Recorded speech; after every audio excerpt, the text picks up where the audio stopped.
Hi folks, James Spiro here from CTech, and today we're reporting on the ongoing war between Israel and Iran. You may notice that the quality of my camera is a bit different today, and you may notice that I wasn't reporting yesterday after the activities on June 18. The reason why is because me and my team had to move locations for safety reasons, and we are now somewhere in the north of Israel. We got out of the center area around the Tel Aviv region, and we're somewhere undisclosed in the north, and that is for safety reasons. And so that caused a few of our delays, and a few of our production equipment is also left behind. So for the next couple of days, you may see a bit of a drop in the video quality. But that said, we have all of the information for you ready to deliver as soon as we get it. As normal, we're going to be aiming to release these in the afternoon for Israel time, which is the morning Eastern time, United States. So whether or not you're joining me for your end of the day roundup or you're joining me as you're starting your day, either way, thank you for tuning in while I provide updates. So Israel this morning was awoken to another barrage of rockets sent from Iran. It happened at about 7 o'clock this morning, 7:30 this morning. At the time of recording this, just a few hours later, 271 people are confirmed to be injured.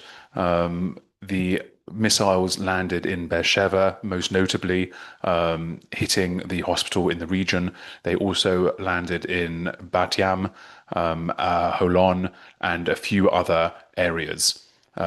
Ichilov Hospital his Ichilov hospital is treating many of the injured from the Iranian strikes. Many of them who are wounded are in mild condition, being treated in its trauma room.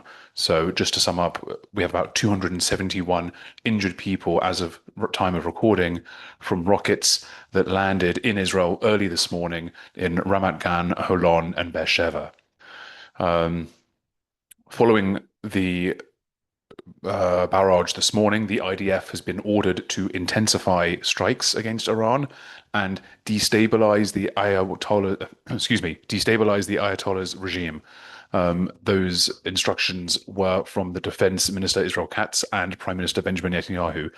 This was a noteworthy response that came just after 10 a.m. this morning because it was the first time that Israel had openly suggested that it wanted to destabilize the regime, implying that it wanted regime change in Iran. Now, that's a big statement to make, as Israel is also calling for help from allies like America, with Donald Trump making his decision about how, if, and when the United States will get involved. But the idea of America going into the Middle East for the purpose of regime change is not very popular among a lot of the MAGA base, a lot of the population that voted for Donald Trump both in 2016 and in 2024. So the IDF is intensifying its strikes with the intention to destabilize the Ayatollah's regime. Soon after that, the Tel Aviv Stock Exchange opened for the day. Now, it opened relatively calm, considering that Israel is at war with Iran and has been for the last 6 days, not to mention the hundreds of days that Israel has been at war following October 7. The Tel Aviv 35 was down 0.13%. The Tel Aviv 90 is up 0.41%. And the Tel Aviv 125 is down 0.03%. Early in the day, the dollar traded around 3.49 to the shekel, and the euro fell to 3.99.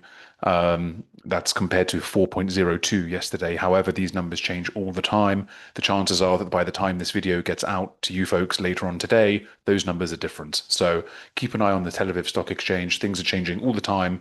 But what we can report is that it was a relatively calm morning for the Tel Aviv Stock Exchange, despite all of the attacks. Now, the Iranian state media had openly said that the hospital that it struck in Beersheba was not actually its main target. The main target was a place called Gavyam Technology Park next to Soroka Hospital. It's only about a mile away, but the Gavyam Technology Park is a place that hosts a bunch of education resources, army resources, and high-tech cyber resources. It's kind of like a big park where high-tech companies come and set up shop for R&D spaces. There is an IDF kind of branch over there. It's called C4I. It's the command and intelligence base for the IDF. So that's what the Iranian state media suggested was the target of the attack. That said, it landed on Soroka Hospital in Beersheba, and I just got a home command early warning detection. So I will be pausing this for now and continuing in just a few moments. Pardon me. I I do apologize for that. I am sorry. As you may have seen in the last couple of moments, a brand new barrage of rockets was targeted from Iran, was sent from Iran, targeting the Haifa northern region. Um, so we had to briefly pause this recording while I spent time in the shelter, which is down underground. As I was saying, because here in Israel, life goes on. As I was saying, Defense Minister Israel Katz um, described the Ayatollah as a modern Hitler during a visit to the site in Holon today and suggested that he cannot continue to exist. Um, he compares it to a scenario in which, during the Holocaust, if the state of Israel had existed and a strong IDF had existed, and we knew we could send the IDF into a bunker to capture the enemy of the Jewish people, Hitler, in order to thwart his plan to annihilate the Jews, we would have done it, he says. Donald Trump has previously vetoed an Israeli plan to do so, to take him out, but the president later said there were no plans to kill him, quote, at least for now. However, the Israeli health minister later that day, Uriel Busso, did confirm that in his mind a red line had been crossed. The dictatorship regime, quote, the dictatorship regime from Tehran has crossed the line and is acting as a barbaric terrorist organization, he wrote on X. He added that the firing at the hospital earlier today was a despicable war crime and that, quote, the state of Israel, together with our partners in the free world, are committed and determined to put an end to this once and for all.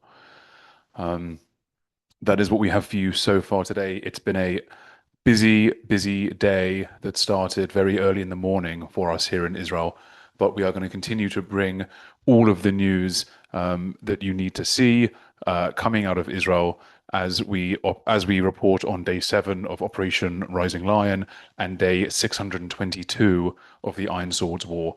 I've been James Spiro at CTech. Thank you very much for tuning in, and I will be back with you again same time tomorrow. Thank you.